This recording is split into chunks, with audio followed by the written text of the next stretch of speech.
I want to bring in our political panel, Nicortalai Corte. He's the author of Kamala, The Motherland, and Me. And Alex Zdan, GOP strategist and Republican candidate for U.S. Senate. Alex, welcome back to the show. Nicortalai, welcome to the show. I'm going to start with you. Senate Minority Leader Chuck Schumer made very clear that Democrats will not support the bill. He said it's dead on arrival in the Senate after praising Democrats for holding their ground. Was that Senate vote a win for Democrats, in your opinion? The Senate vote for Democrats was an example of what it means to stick together, what it means to hold the line. You might remember during the vote on health care, Democrats had held out for more than 40 days before they gave in. And they got taken to the woodshed by their base. And so there are a number of folks who are part of the Democratic base that are proud that Democrats are holding the line, and holding the line rightfully so, on reforms that resonate across the political spectrum when it comes to ICE. There more than 7 times Democrats have voted to fund the TSA, to fund FEMA, to fund the Coast Guard, and to set aside this fight around reforms to ICE. But unfortunately, Republicans have not taken yes on funding the TSA as an answer. And so here we are, the stalemate continues, and it's a shame that TSA folks have to go without their paychecks any longer. Yeah, absolutely. It really is a disgrace. Alex, you heard the man. The bill has little to no chance of passing the Senate, meaning the shutdown will likely go on a bit longer. What's the next move for Republicans? The next move for Republicans is to continue what they've been doing, which is like Senator John Kennedy did in the Senate, propose a solution. Senator Schumer said he was proud of what was accomplished here. No one should be proud that TSA workers, hardworking men and women, have gone without paychecks. No one should be proud to see those lines at airports. No one, including U.S. Senator Cory Booker of New Jersey, should be proud that we are in this situation, yet Democrats continue to sacrifice the safety of American air travelers on the altar of political expediency. It's sickening, and it's why Democrats lose. Alex, let me stick with you. House Majority Leader Steve Scalise said late last night on the House floor to criticize his Senate colleagues for passing the partial funding bill. Here's a little bit of what he said.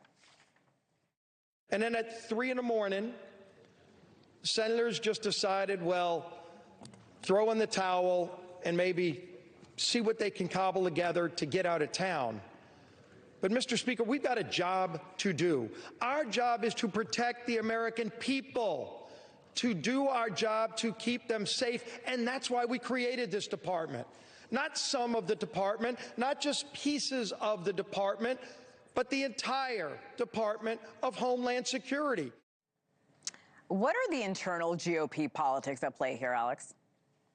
Well, that's the difference between the House and the Senate, right? The Senate has a 6-year term and may feel that they have a little bit more maneuverability to work on a compromise or to put legislation together. And the House has 2 years, and all of them are up this November, and about a third of the Senate is up. So I think Republicans are united on getting this resolved. The question of how is always going to involve some sort of give and take, even within a political party. We've seen the same thing happen numerous times before with both Democrats and Republicans on the Hill, disagreeing on the fine print, but committed to the overall mission. And I think that's what's going on here. Let's switch gears here a little bit, Nicortalai. The thousands of No Kings protests are expected to take place across the country today.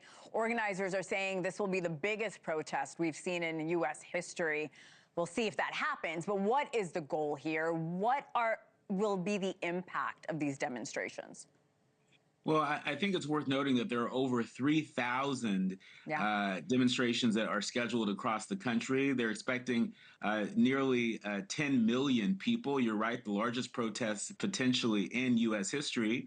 And, what's powering this protest is, there's right now no end to the Iran war in sight. There's no end to the fight for funding the TSA and Coast Guard and FEMA in ways that are proper and meet the dignity of the people who serve. There's no end in sight for these ICE raids, and there's no end in sight for the affordability crisis. These are all issues that are driving, that are motivating people to come out to these No King protests across the country. It's also worth noting that 2/3 of the RSVPs have come from outside of major urban centers, places like Idaho and Wyoming and Montana and Utah, South Dakota, even competitive suburbs in Pennsylvania, Georgia, and Arizona. And so, the argument that this is the radical left at it again. I don't think that that's going to hunt. I mean, look, this is a president that promised to usher in the golden age of America during his inauguration speech.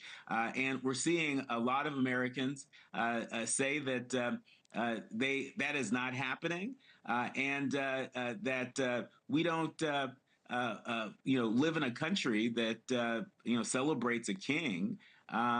No kings here, no dictators here. Yeah. Better governance needed, and people are registering their disapproval peacefully across the country. Alex, I am curious if more people will show up today because of what we're seeing in Iran. I have 30 seconds left. Very, very quickly, I want to give you the last word and, of course, ask you about the mobilization from the left impacting Republicans as we approach the midterms. Do you think this is going to be a huge factor?